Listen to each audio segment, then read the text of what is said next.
ফেসবুকের অনুদানে ধুমধাম করে দেওয়া হচ্ছে এক এতিম মেয়ের বিয়ে। পুরো বাড়ি সাজানো হয়েছে অন্য ৮-১০টা স্বাভাবিক বিয়ে বাড়ির মতোই। কনেকে নেওয়া হয়েছে পার্লারে, বাড়িতে রান্না হয়েছে বড় বড় হাঁড়িতে, দাওয়াত করে খাওয়ানো হয়েছে বরযাত্রী ও এলাকাবাসীকেও। আর এই পুরো আয়োজন করেন স্থানীয় সমাজসেবীরা। ছোটবেলায় আমার বাবা মা মারা গেছে, অনেক কষ্টে দাদা দাদির কাছে মানুষ হয়েছি। আমি জীবনে কল্পনাও করি নাই যে আমার বিয়েটা এরকম একটা আয়োজন করে হবে। খুশিকে সাজিয়ে অনেক আনন্দ বোধ করছি, কারণ খুশির জীবনে কোনো খুশি ছিল না।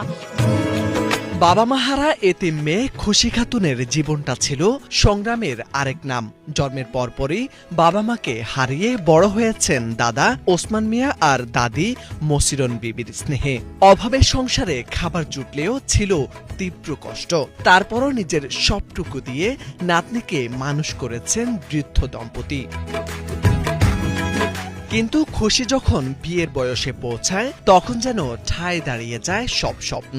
পাত্র ঠিক হলেও দরিদ্র দাদা দাদির সামনে দেয়াল হয়ে দাঁড়ায় বিয়ের খরচ। কি দিয়ে হবে আয়োজন, সেই দুশ্চিন্তায় রাতের ঘুম হারাম হয়ে যায় তাদের। এমন দুশ্চিন্তায় মানবিক হাত বাড়ান সমাজসেবক মামুন বিশ্বাস। খুশির পরিবারের অবস্থা যাচাই করে নিজের ভেরিফাইড ফেসবুক পেজে লেখেন একটি পোস্ট, আর তাতে যেন খুলে যায় ভাগ্যের দুয়ার।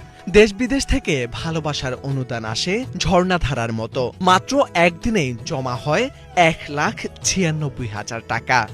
এই টাকায় কেনা হয় খুশির বিয়ের সব প্রয়োজনীয় সামগ্রী: ৫ আনা স্বর্ণ, ১০ ভরি রূপা, খাট, আলমারি, লেপ তোশক সহ ঘর সাজানোর সবকিছু।